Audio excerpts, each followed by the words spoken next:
My name is Gabriella Thompson, and I am 28 years old. After 4 years as an Army combat medic in Iraq, I never expected my toughest battle would be fought back home. The day it began was ordinary.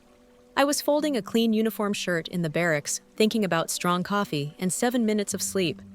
Then my phone buzzed with a voicemail from my grandmother Evelyn. Her voice was faint, scared. It cut through me like shrapnel. I called back, no answer. I made one decision in that moment. I would get home no matter what rules I had to break. I didn't know yet that walking into her quiet house would expose a truth my family had buried for years. In the desert, routine saves lives. You count your steps to the aid bag. You inventory tourniquets before sunrise.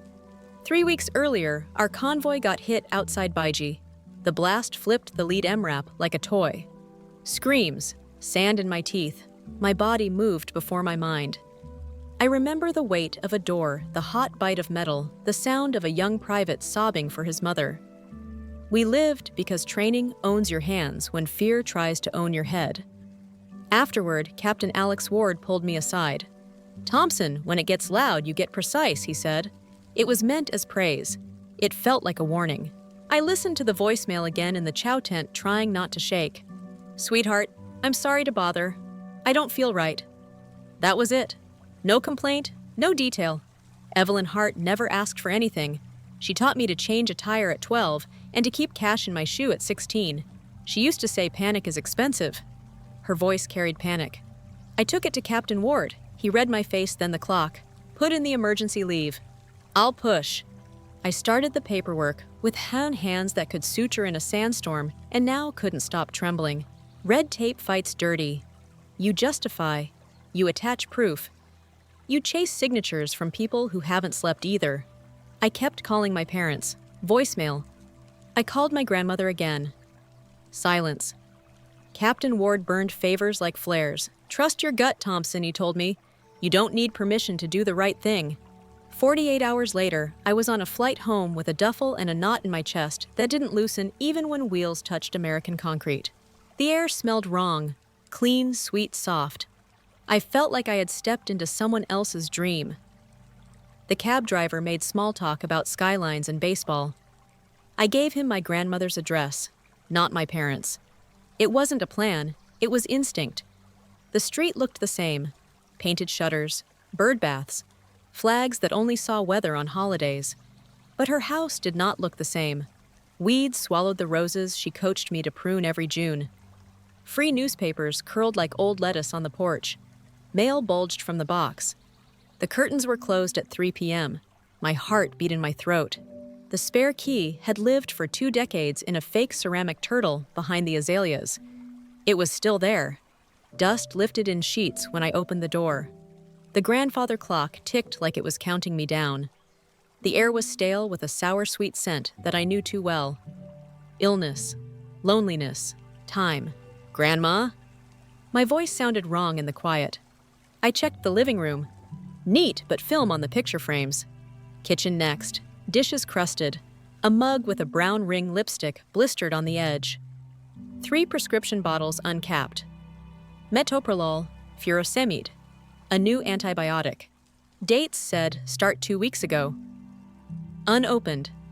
Cold sank into my stomach. Training took the wheel. I moved down the hall. Evelyn. It's me. The bathroom trash held bald tissues and a pharmacy bag. The mirror wore a thumbprint path through dust. Her bedroom door was half closed. I pushed it with my forearm, and that's when the world narrowed to a bed, thin blankets, and a face I loved more than oxygen. She was there. Barely there. Skin hot and dry, lips cracked, breath rattling shallow. Her hair, always pinned smooth, hung loose and gray across the pillow. Hey, I whispered, already taking her pulse. Thready, too fast, gums dry, sunken eyes. "I've got you."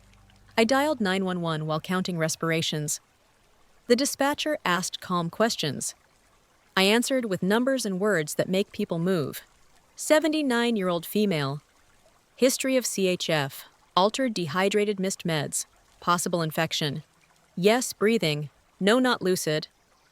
I slid a pillow under her knees. I checked her chest for retractions.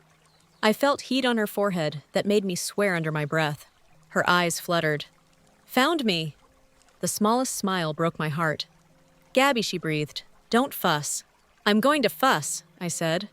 "Paramedics are close." I wet a washcloth and barely touched her lips. She squeezed my fingers. The grip was still Evelyn's stubborn sure. Then it faded.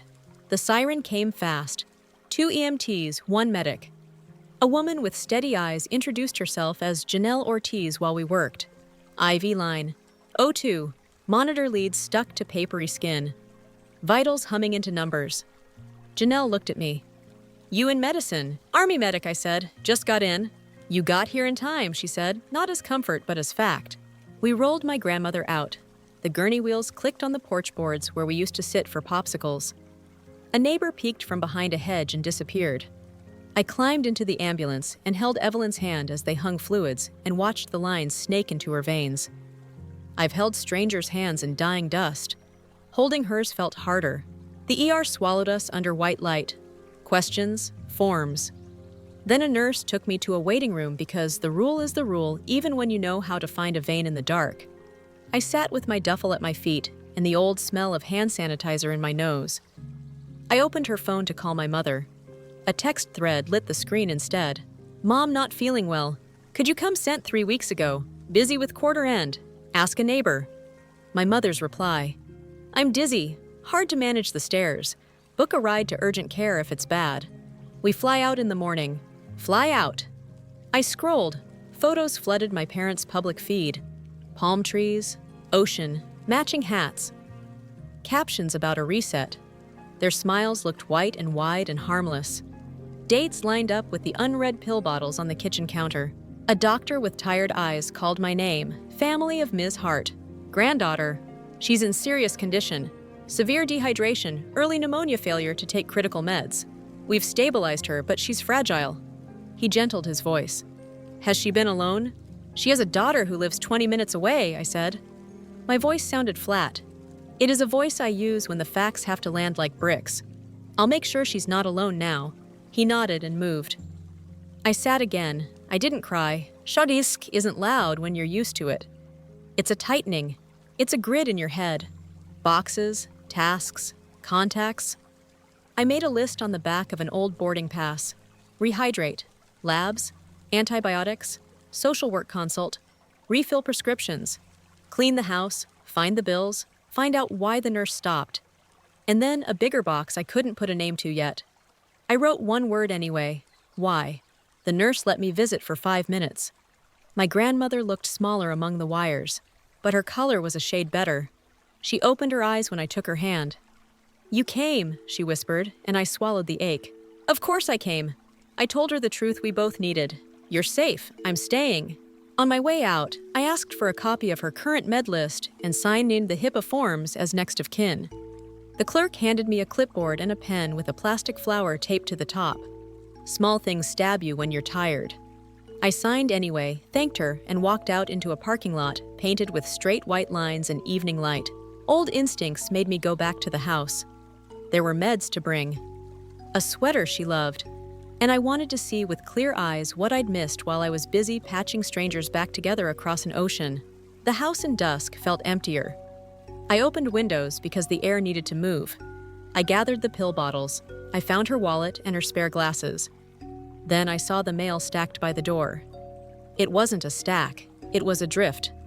Envelopes stamped past due bled through thin paper. Water, electric, property tax. A note from the home health agency sat on top. Service suspended payment required. I stood with those envelopes in my hands and felt something colder than anger.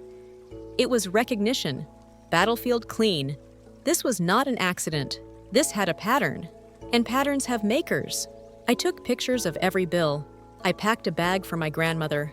I locked her door and put the fake turtle key in my pocket instead of back behind the azaleas. On the porch, I looked at the neighbors' lit windows and thought about how family can hide the worst things in plain sight because everyone assumes love is happening behind closed doors. Back in the car, I opened my mother's latest photo again. Sunset, a cocktail, caption, "You can't pour from an empty cup." I almost laughed. My grandmother's cup was bone dry. I started the engine and said out loud, "Okay." It wasn't a prayer, it was a promise. I would keep her alive. I would find out what happened. And if the truth hurt, it would hurt in daylight. Tomorrow I would make calls. To the home nurse, to the bank, maybe to a lawyer. But first, I would sit by Evelyn's bed until morning and make sure she knew she wasn't alone. Because this was only the start, the first crack in the story. I stayed at the hospital that night, a chair pulled close enough that my knee touched the rail. Machines kept time better than any clock. An aide brought a thin blanket that smelled like bleach and starch. I watched the fluid bag sink by millimeters and counted her breaths when worry got loud. At sunrise, a nurse with kind eyes and a buzz cut told me to stretch my legs, get coffee, and bring back anything familiar she might want. I called instead. First the number on a home care sticker from the pile of mail. A woman answered on the second ring, crisp voice, no nonsense. Silver Line Home Health. "This is Lydia." I told her who I was and what I had walked into. Silence hummed for a beat, then the dam broke. Payments had stopped 6 weeks ago. She'd kept sending a nurse anyway for 2 additional visits, then 3 out of conscience, but the agency couldn't carry it. She said she'd begged the family contact to resolve it. The family contact was my mother. She promised to switch Eleanor to a new service, Lydia added, just shy of bitter. No records ever arrived from that service because it didn't exist. She asked about Evelyn's condition, made me promise to text updates, and said she would write an affidavit if needed. Her calm steadied me. Her facts lit a fuse. I hung up and called my mother. Vacation sounds came through even before her hello. Ice-clinking club bass laughter, you do for strangers. "Marissa, it's me," I said, skipping the soft landing. She acted thrilled for 3 seconds, then defensive for 10. "We arranged help," she insisted, stretching the words, until they sounded almost reasonable. My father Ken shouted something from somewhere loud and wet. I told her where I was and what the doctor had said. She pivoted to the greatest hits. "I'm overreacting." Evelyn exaggerates, everything was under control until I swooped in. I didn't raise my voice. I asked one question, who paid the water bill? She went quiet, then accused me of turning my back on family. The call ended with a practiced sigh and a promise to return as soon as feasible. I stared at my reflection in the black phone screen and felt the old soldier distance slide into place. Feelings go in one pocket. Facts go on the table. I drove to the house because facts leave paper trails. Morning light showed more than last night. Fruit flies turned lazy circles above the sink. The living room held dust like a fine fog. I opened windows, set her sweater and slippers by the door, then carried the mail to the dining table and sorted like a medic, sorting bandages urgent, necessary later. Utility past dues belonged to urgent. A red-stamped letter from the county tax office joined them. Credit card statements in my grandmother's name did not read like Evelyn. Designer boutiques, a steakhouse 3 towns over, a travel agency charge that matched the week my parents vanished south. The same card had paid for a private driver service twice, and if my grandmother had been chauffeured anywhere lately, it was to the edge of a cliff. I photographed everything. The checkbook ledger pages had neat lines until 3 months ago, then nothing, just a single note in her tight handwriting Marissa picked up. I found the landline phone and scrolled the caller ID. Calls from numbers I didn't recognize, a few from an attorney's office called Holloway and Finch, and a cluster of missed calls the day before yesterday from a neighbor I vaguely remembered as the man who used to shovel both sidewalks after storms. I called him. He sounded older, slower, still kind. Name was Ralph. He said he'd noticed the papers piling up and had knocked twice last week, but left when no one answered. "Didn't want to be nosy," he said. "I wish you had been." I told him and meant it without blame. He offered to mow the lawn. People show you who they are in small offers. I told him I might take him up on it. Before heading back to the hospital, I tried the bank.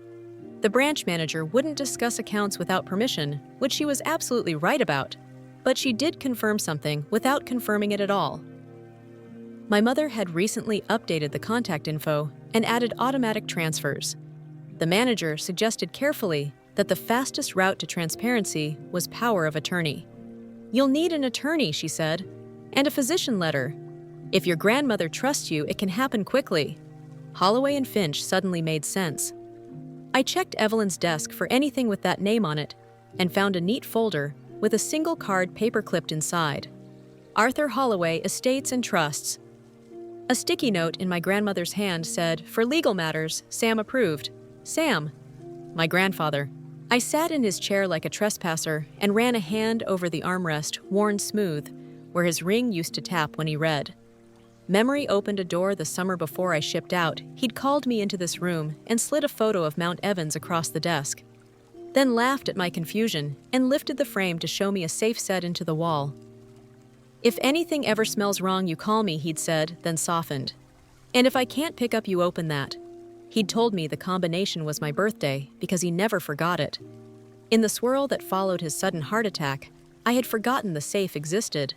Now the picture of Mount Evans was still there, a little crooked, as if someone had nudged it and left in a hurry. I moved it aside and stared at the dull metal door.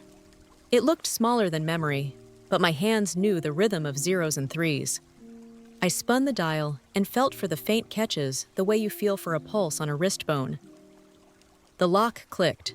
Inside were 3 slim folders, a velvet ring box, and a flash drive in a plastic case labeled in block letters for Gabby Watch First. My throat got tight in a new way. I set everything on the desk and opened the first folder. It held copies of a will and a trust agreement dates that predated his death by a year, neat tabs marking pages that used the words fiduciary duty, accounting removal for cause.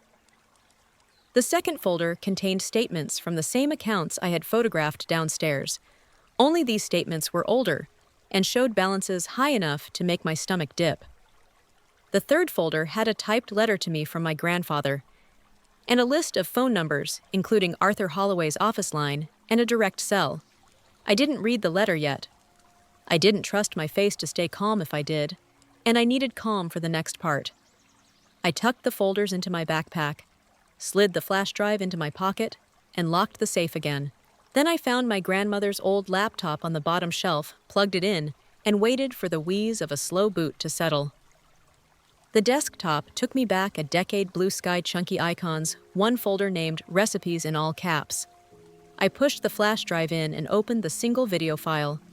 The frame caught, then cleared into my grandfather's face, the familiar tilt of his mouth pulling me straight into childhood. He said my name like he always had, steady, proud, no apologies.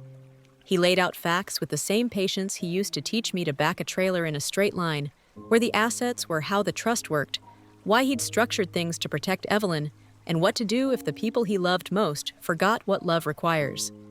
He wasn't cruel, he was clear.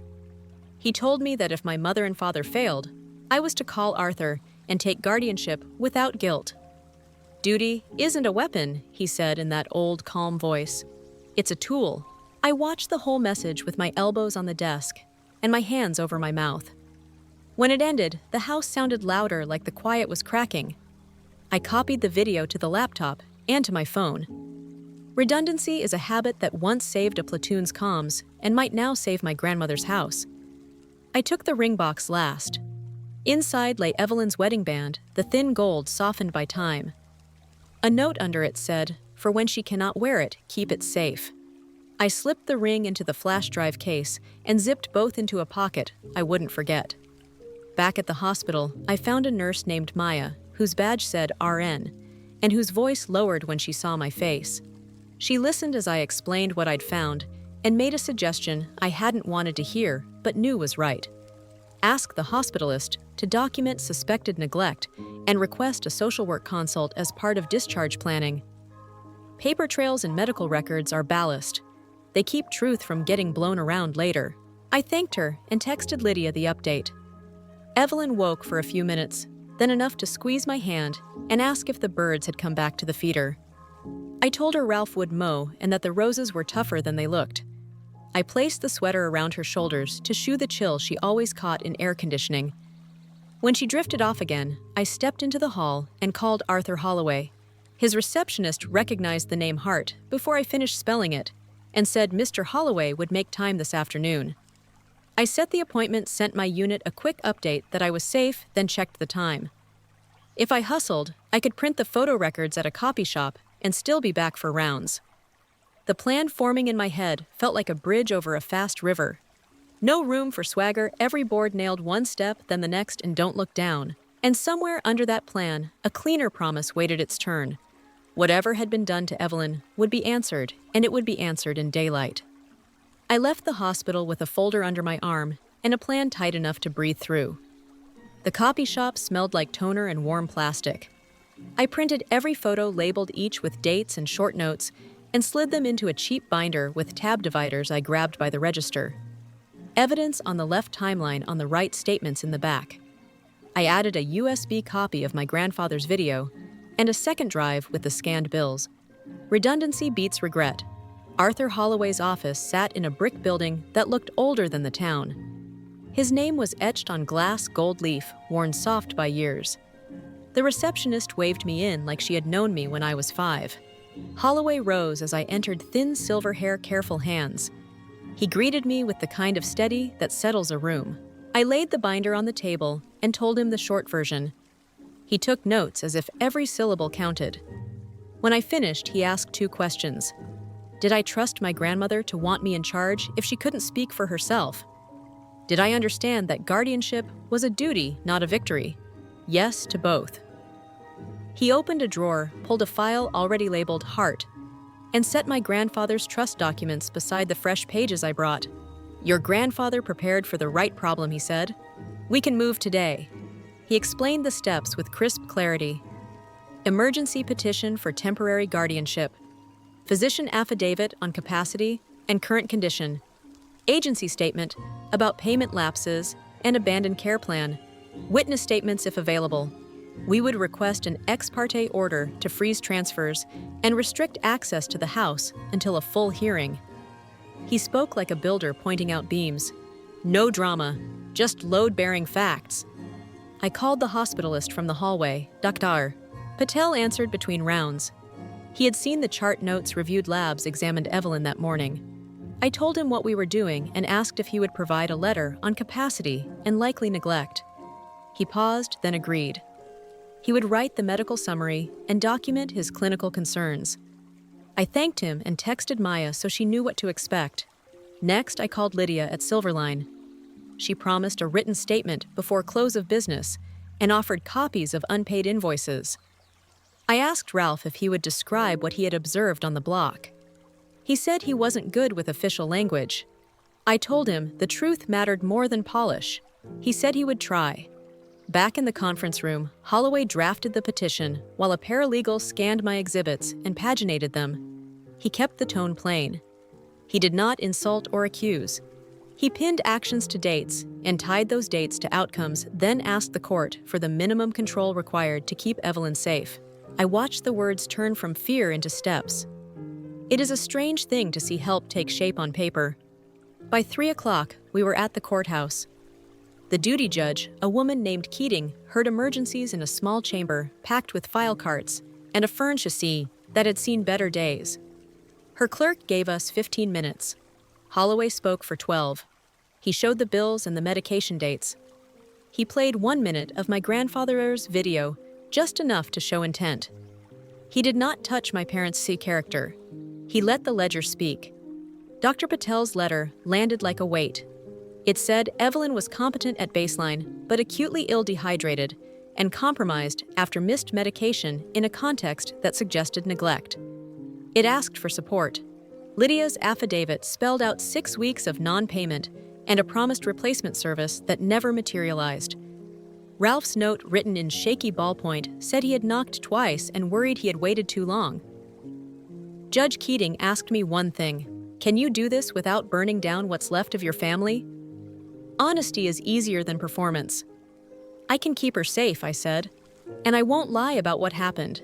She looked from me to the photos to the video frame where my grandfather's face paused mid-breath.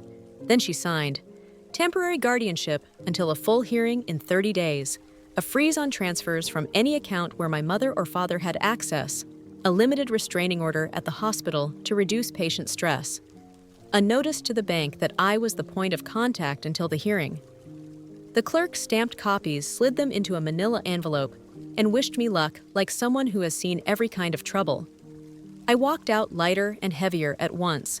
Holloway shook my hand and told me to focus on the medicine while his office handled filings. He also gave one piece of free advice. "Do not meet them alone," he said. "People who are losing leverage look for chaos." I called the bank from the sidewalk.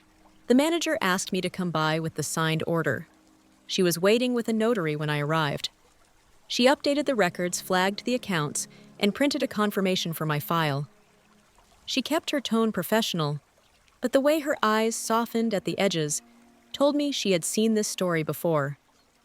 I thanked her and drove back to the hospital through a drizzle that stained the pavement dark and clean. On the floor, Maya met me with a nod and a thumbs up. She had added a note to Evelyn's chart, restricting visitors to those approved by the guardian. Security had a copy of the order. The social worker, Brenda, introduced herself and asked about discharge plans.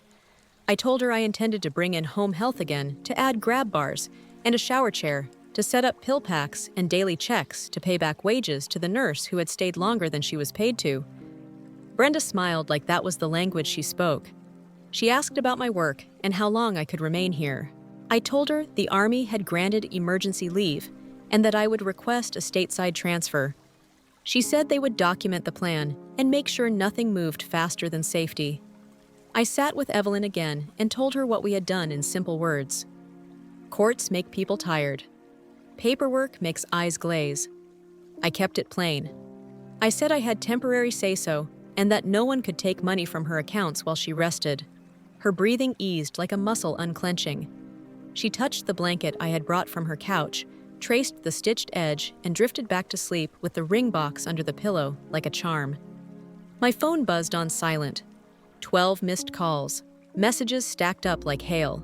My mother's text swung from syrup to ash in 4 inches of speech bubbles. She accused, defended, begged. My father's were fewer, harder. I saved everything and replied once by email with a copy of the order and the date of the hearing. I told them all contact should be through counsel. I kept the words dry to starve the fire. I stepped out to grab bad coffee and found James in the atrium, a cup in each hand, and a grin that looked like a plan. We hadn't spoken in years, but small towns fold time. He'd heard I was back from Ward 4 gossip. He offered help with rehab and with calling contractors for rails and ramps. He had that calm you can lean on. I took the coffee and the offer. He wrote his number on the back of my court copy and said, "Build the ramp before the stairs remind you." I laughed for the first time that day, then tucked the paper into my binder. The elevator dinged as I returned to the unit. A sound that meant nothing until it did. The doors opened on a rush of perfume and a flash of resort tan. Marissa stepped out in sunglasses big enough to block a life. Ken followed Jaw Set, a hotel logo still stamped on his wrist. They looked wrong under hospital lights, too bright, too loud, like a commercial in the middle of a funeral. They saw me, their faces rearranged. My pulse slowed the way it does when the noise starts, and you have to hit clean. I slipped the envelope with the signed orders to the top of my bag, squared my shoulders, and moved to stand where they would have to pass me to reach Evelyn's door. I wasn't interested in a scene. I was interested in a clear line. "You'll want to read this before you say anything." I said, voice level, handout papers ready. The machines in the rooms behind me hummed their steady hum. I could feel the whole day lining up behind my spine. Whatever they brought, I would answer it in daylight. Marissa didn't take the papers at first. She reached for her sunglasses like armor and tried to slide past me, voice pitched bright for an audience that wasn't there. I kept my tone level and pointed to the top page. Temporary guardianship, visitor limits for patient stress, account freeze. Ken scanned the order and hissed through his teeth. He said words like outrageous and ungrateful and lawyer, as if nouns could knock down a wall. I didn't move. "Lower your voices," I said. "I see you." Maya stepped out of the nurse's station with that look people use to stop a stampede without touching it. Security turned the corner, slow, calm, visible. Brenda joined us with a clipboard like a shield. Marissa tried the story I knew she would. She said they'd sacrificed everything that they'd arranged, care that I was twisting a situation I didn't understand. I kept it to facts. 6 weeks late on home health, Unpaid invoices, missed meds, Dr. Patel's note on neglect. "We'll see her, Ken," said chest out. "Now." Dr. Patel appeared like an answer I had ordered from a catalog. He explained the order, the stress limits, and the clinical need for quiet. He suggested a brief supervised view from the doorway, if they could be calm. I nodded once. Compassion is not weakness. It's a line you draw for yourself first. Marissa walked to the threshold with theatrical care, peeked at the wires and the bag of antibiotics, and made a soft sound that could have been love, or could have been performance. Ken looked at the heart monitor like it had insulted him. They stayed 30 seconds and started to talk to each other in the volume of people arguing in a car with the windows up. Maya cleared her throat. They stepped back. I told them I would send updates through counsel and gave them Arthur's card along with a copy of the hearing date. Marissa tried one more tactic. She called me by my full name the way she did when I was 8 and in trouble for muddy boots, and asked if I felt proud tearing a family apart. I told her I felt responsible keeping a woman alive. Security walked them to the elevator. They threw one last look that mixed anger and calculation, then disappeared into the closed doors. I went straight to Evelyn. She slept color a shade better than yesterday. I told her, even though she couldn't hear it, that I had kept the room steady. I set the ring box under the pillow again and sat until her breaths evened. Then I got to work. Brenda and I made a discharge plan that sounded like a blueprint. Home health back on board through Silverline. A hospital bed for the first week. Rails shower chair raised toilet seat, grab bars by the front steps, and a lockbox for medication with a schedule posted large on the fridge. Lydia assigned a nurse named Colleen and a HHA for mornings. James met me that afternoon with a tape measure and a notebook that had check boxes already drawn. He walked the house marked stud locations and had a contractor friend on a 3-way call before we finished the porch. "We'll do the rails today," he said. "Ramps tomorrow if the bed comes early." He showed me safe transfer technique in the empty hallway using a chair and humor. "Keep your feet wide. You're the anchor." I bought a simple pill organizer and had the pharmacy blister pack the rest. I called the utility company's moved accounts to me as guardian and set up autopay with hard copies mailed to the house because paper keeps people honest.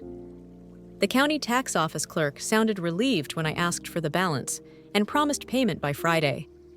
The lawn got cut. Ralph waved from behind the mower like it was a parade float.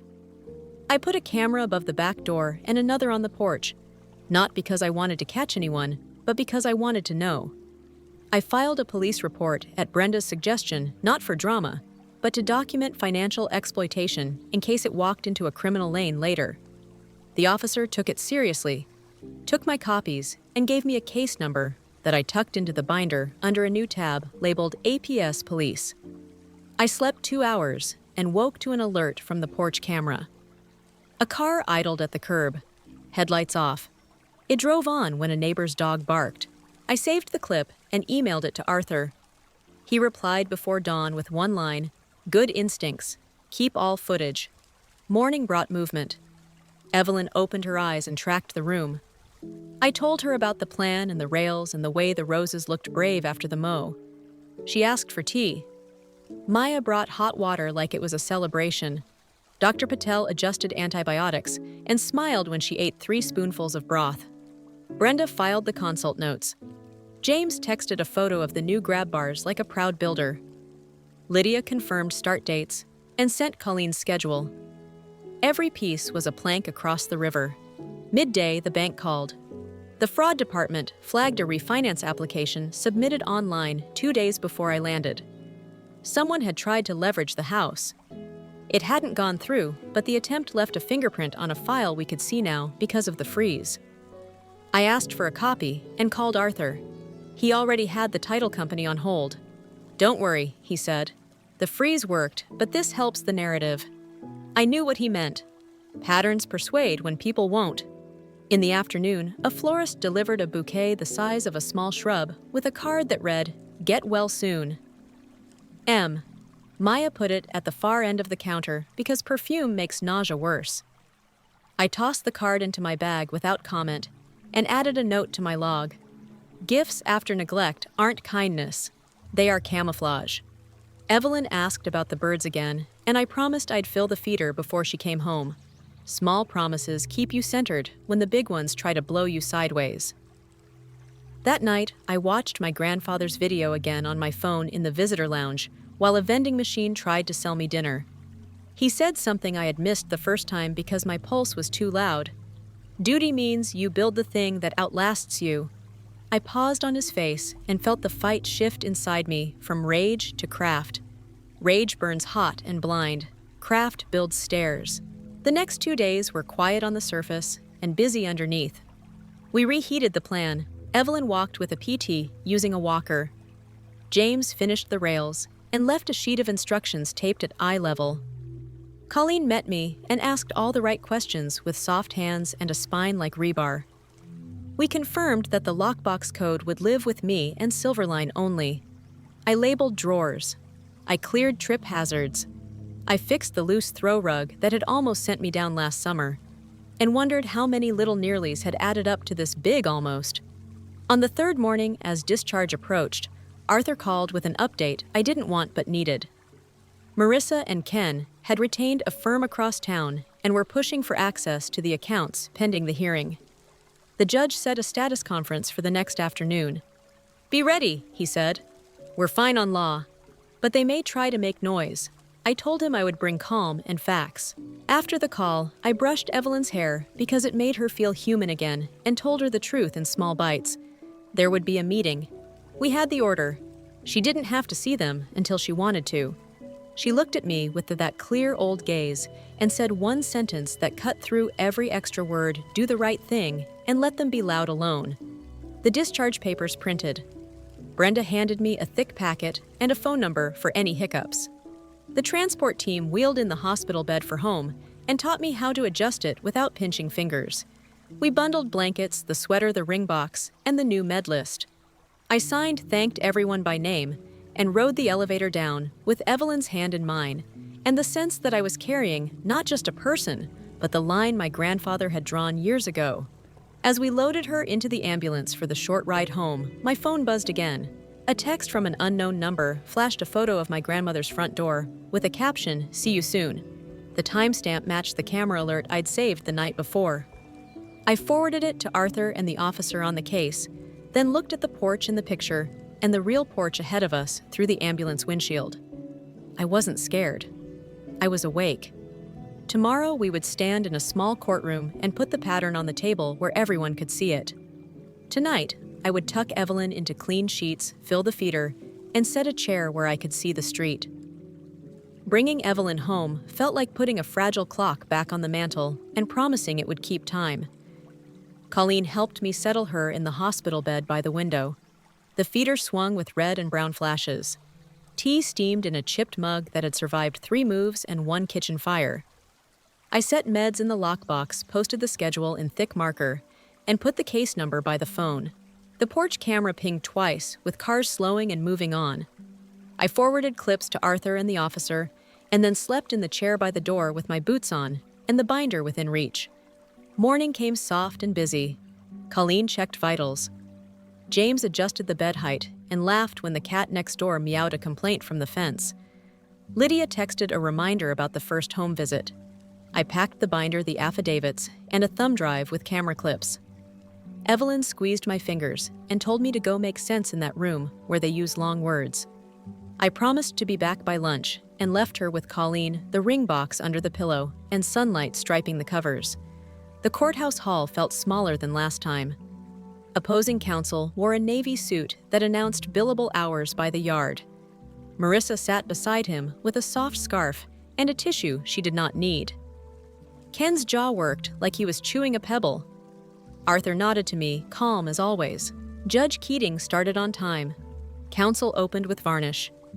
He said my parents had borne the burden of care for months and had been maligned by an overzealous granddaughter fresh from combat.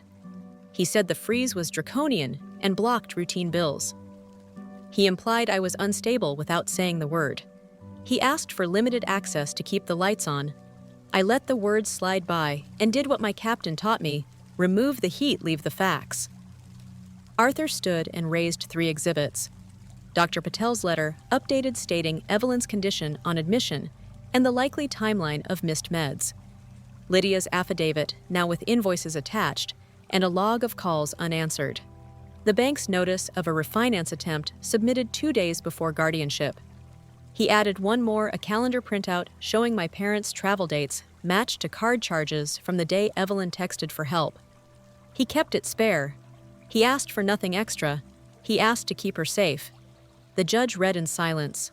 Then she asked me one question, with her eyes on the medical letter. "Can you meet the obligations you've taken on?" I said yes.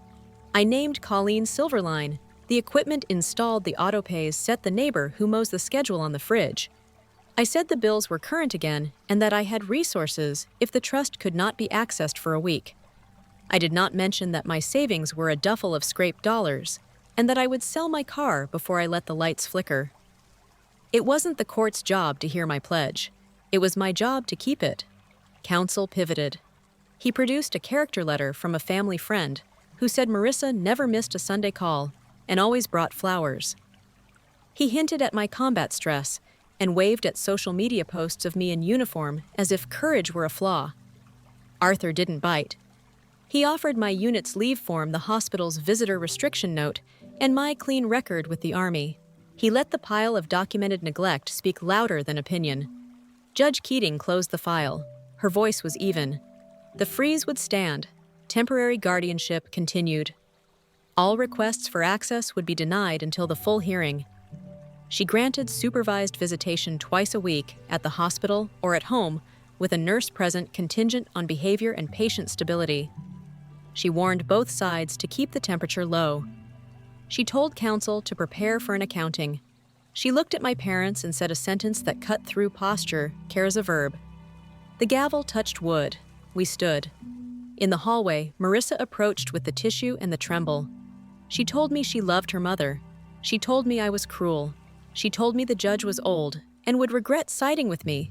Ken moved closer, shoulders tight, eyes on the binder. James appeared at my elbow like he had wandered in by accident and happened to plant himself between me and a grab. He held a paper cup toward Ken like a peace offering and said in a voice that belonged to a steady river, "Bad idea." Ken stopped. Marissa's eyes flicked to James's badge clipped to his belt. She swallowed whatever came next. Arthur suggested counsel-to-counsel communication only. I agreed. We walked away. I didn't look back. Back home, Evelyn was dozing. Colleen had set out soup and a smile note that said, "Strong first morning." I filled the feeder and watched a cardinal claim the top perch like a flag. The porch camera pinged.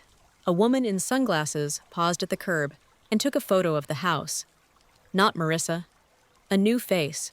She left in a silver SUV. I saved the clip. Then the day tried to turn. The pharmacy flagged a refill request that had been submitted under Evelyn's name for a painkiller she didn't take. Wrong pharmacy, wrong prescriber, right birth date. I froze. Called the number on the request. No answer. I called Arthur and the officer. We added it to the case. Colleen checked the med cabinet with me. All sealed, all logged. We changed the lockbox code anyway. That night, a storm rolled over the street. Rain drummed on the gutter and hid footsteps. The porch camera pinged again. 2 figures in hooded jackets walked up the path and tugged the knob like they were testing a fence. I hit the porch light and spoke through the camera in a voice that had calmed bleeding men intense. "You're on video. Police notified. Leave!" One figure looked up. The hood fell back. "Ken!" He froze, then tried the knob again, stupid with adrenaline. Marissa's voice came thin through the rain. "Let us see her." I called 911 and named the restraining order. The operator stayed with me while the patrol car rolled. Evelyn woke at the thunder and asked if the roof would hold. I told her yes, and watched her chest rise smooth in the lightning flashes. The sirens sounded closer than usual. The patrol pulled up lights, washing the porch blue. The officers stepped out with the pace of people who prefer to talk before they write. They reminded Ken about the order. He yelled a little and threatened to call his lawyer. The officer nodded at the camera above their heads and asked if he wanted to violate on record. Marissa switched to pleading and said I was keeping a mother from her child. The the officer pointed at the supervised visitation clause and at the hour on his watch. They left wet and angry. The camera kept rolling. I sat back down on the chair by the door and felt my body do that combat thing where you shake after it's over. James texted 2 words. "Still here." I sent a thumbs up I didn't feel yet. Minutes later, a knock came soft and sane. Ralph stood on the porch in a yellow slicker with a thermos and a tired dog at his heel.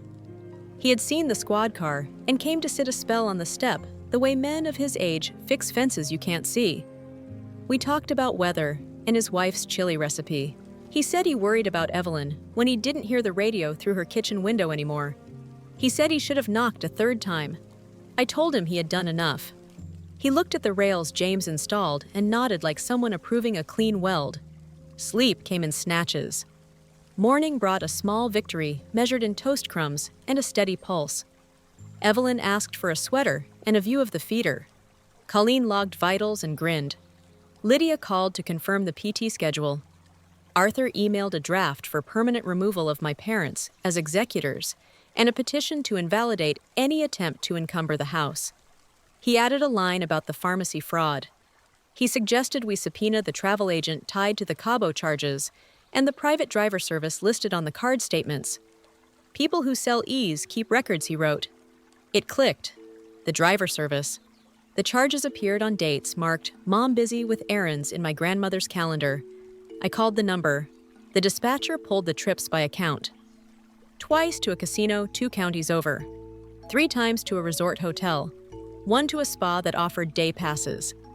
No trips to any clinic. She emailed receipts with signatures. The signature block read M. Hart in a hand that was not my grandmother's.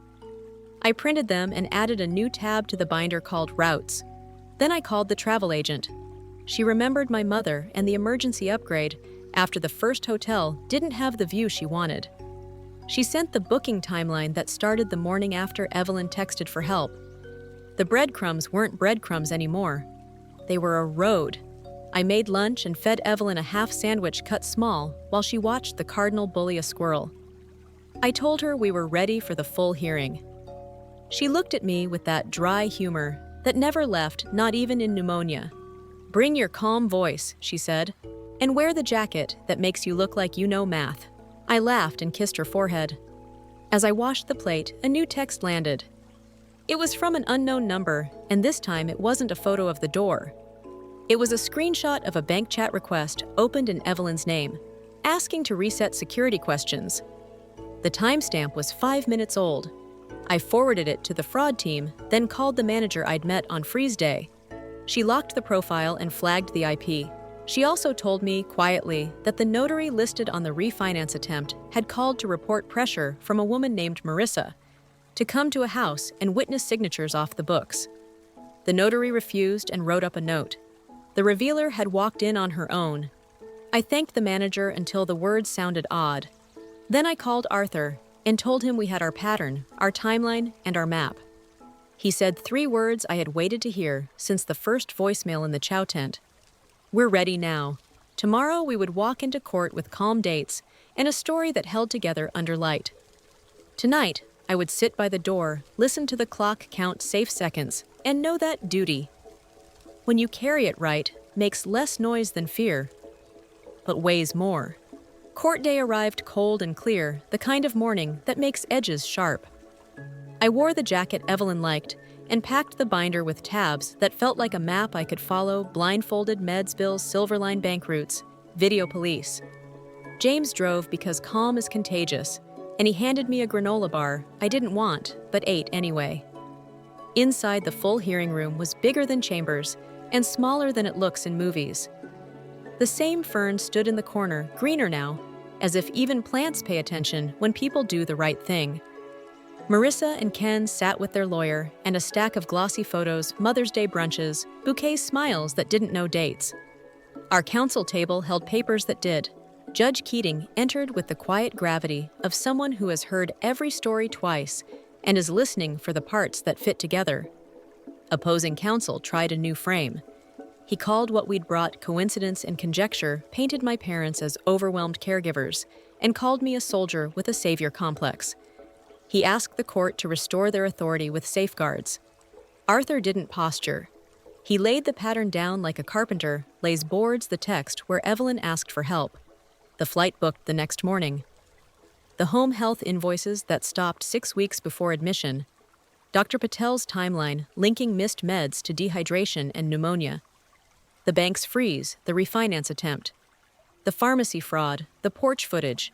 The driver receipts to casinos and spas, the travel agent's upgrade emails, and the notary's statement about off-the-books pressure. He clicked through dates until the story read itself. Then he played 1 minute from my grandfather's video, the part where he says duty isn't a weapon, it's a tool, and stopped it on a still frame of that steady face. He didn't ask for punishment. He asked for protection that lasted. Keating read everything. She asked me 2 questions.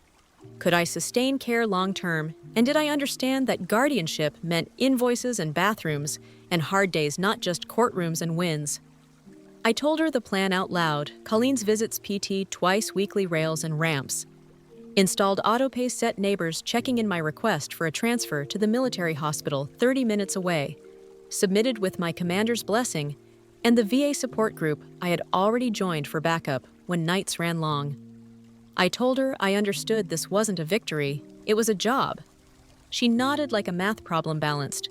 Then she asked Marissa one question that mattered more than any flourish. Who filled the pill organizer? Silence is loud in court. Opposing counsel reached for words. Marissa said the nurse did. Lydia's affidavit said otherwise. The judge turned to the law. She found a breach of fiduciary duty by clear evidence, removed Marissa and Ken permanently. As executors, appointed me guardian and conservator with reporting requirements, upheld the freeze pending a full accounting, and referred the refinance attempt and pharmacy fraud to the county's elder abuse unit for review. She validated the notary's refusal on the record and warned that any contact outside supervised visitation would violate the order. Then she opened the will to the clause my grandfather had hoped no one would ever read aloud in a courtroom, and invoked it any executor who breaches duties forfeits inheritance. It wasn't vengeance. It was the letter Sam had written to protect the woman he loved. The gavel sounded small. The echo was big. In the hallway, cameras existed only in my bag, but memories record anyway. Marissa's face went through 3 seasons in 1 minute, shock, anger, wounded pride. Ken tried to step toward me and stopped when James shifted his weight without raising his voice. Arthur suggested they funnel any questions through counsel and mentioned the APS investigator would call them shortly. We left before words turned to weather. Outside, the sun looked like relief. James squeezed my shoulder and drove me home. Evelyn was awake when I walked in, hair-combed sweater on, eyes bright. I told her the ruling in simple sentences and watched her mouth a silent thank you to someone more than me. We didn't talk about disinheritance. We talked about birds. I filled the feeder and a cardinal landed before I pulled my hand away, bold as a badge. The next weeks felt less like a victory lap and more like building a fence 1 post at a time.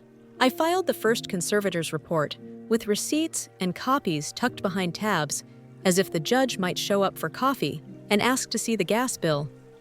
Silverline ran like a metronome, Colleen's notes tidy, PT sessions measured and stubborn in the best way.